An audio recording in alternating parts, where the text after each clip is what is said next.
Hi, I'm Dave, and on this installment of Summit Racing Quick Flicks, we're going to go over some paint safety tips and paint cleanup tips.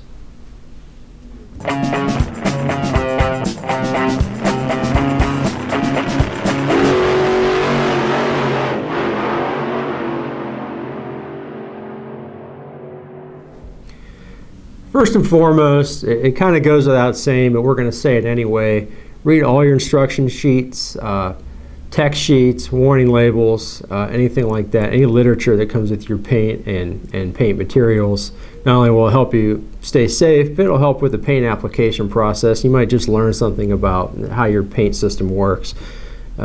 Moving on from there, we're going to talk a little bit about the respirators.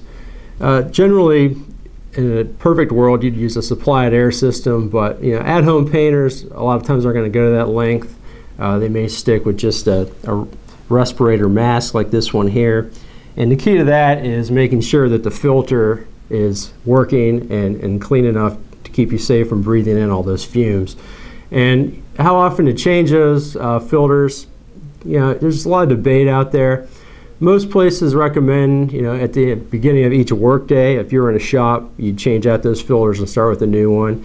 If you have a multi-day project at home, even at the beginning of each of those work days, you're going to want to change the filter out as well. Or if you start to have a foul taste or a foul odor getting through, that's also a telltale sign that it's time to change those cartridges in your respirator mask.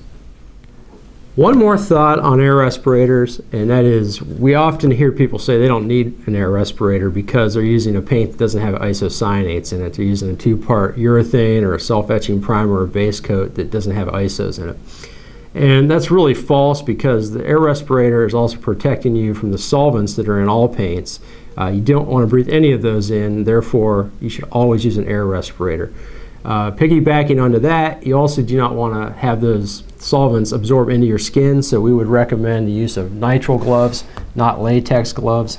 Nitrile gloves will give you the best protection against those solvents absorbing into your skin.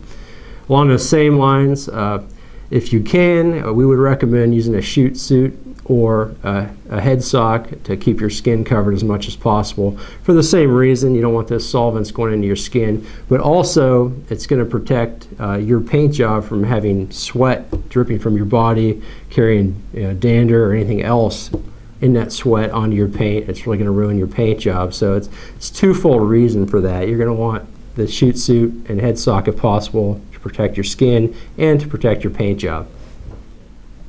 Another thing you want to be careful about is the type of exhaust fans and lighting you use in your paint area. Surprising how many people that our suppliers hear from, at least they tell us they hear from, that use open flame style heaters, regular exhaust fans, and shop lights in the paint area. And you have to be very careful, obviously, because there's a lot of fumes and overspray flying around in the area that could ignite. So be very careful in your choice of exhaust fans and the types of lights you use.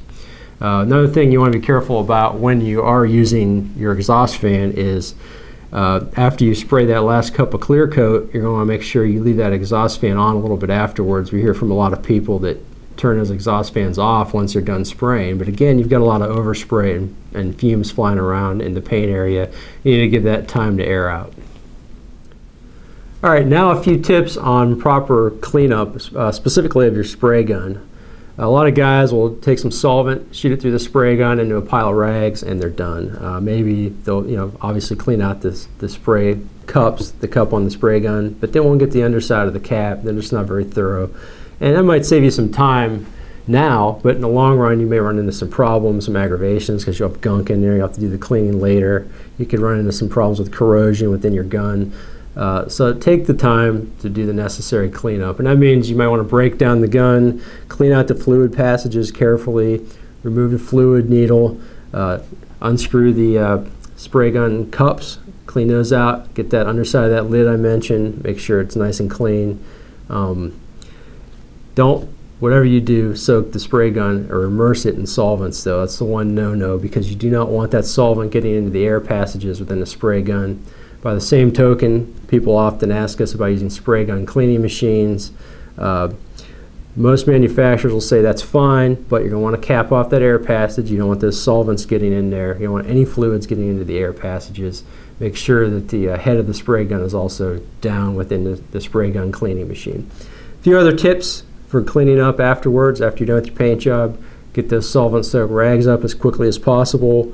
If there's any waters or fluids on the floor, clean those up, because if those solvents mix in, you're going to get a slippery spot really quick.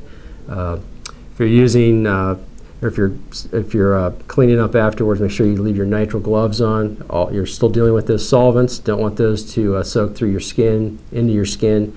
And also, if you're in the same area as you sprayed the paint, where you laid the paint down, leave your respirator on as well. Those solvents and that overspray could still be in the air. All right, now that you've completed your paint cleanup, we are done with our series of paint videos. So be sure to check some of those other ones out over here. We've done some videos on primers, top coats, and different paint supplies. If you have any questions on anything paint related, feel free to leave a suggestion or a question in the comment section down below. And be sure to hit that subscribe button right down there for the latest quick flick videos.